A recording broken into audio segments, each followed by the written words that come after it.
আজকে আমি colour wheel সম্বন্ধে তোমাদের কিছু নলেজ দেব।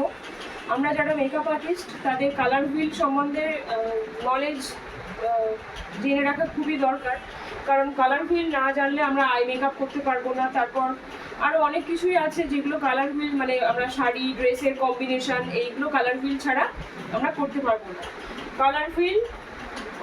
কালার হুইলের মধ্যে রয়েছে প্রাইমারি কালার, সেকেন্ডারি কালার আর টার্সিয়ারি কালার। প্রাইমারি কালার হচ্ছে যে সমস্ত কালারগুলো আমরা ইউনিভার্স থেকে পেয়েছি, মানে নেচার আমাদের দিয়েছে, মানে প্রকৃতিতে আমরা যে সমস্ত কালারগুলো পেয়েছি, সেটা হচ্ছে রেড কালার, ইয়েলো কালার আর ব্লু কালার।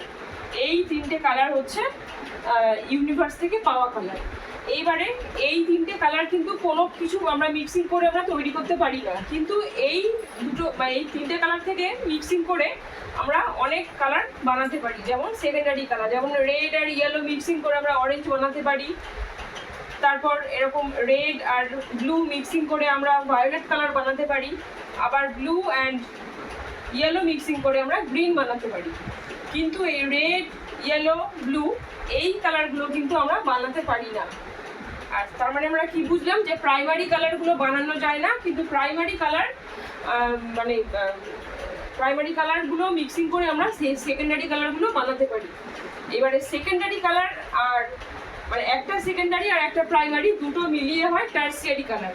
যেমন অরেঞ্জ আর ইয়েলো মিক্সিং করে হয় অরেঞ্জ ইয়েলো, আর ব্লু আর ভায়োলেট মিক্সিং করে হয় ব্লু ভায়োলেট। সেরকম এখানে হচ্ছে গ্রিন আর ইয়েলো মিক্সিং করে হয় ইয়েলো গ্রিন।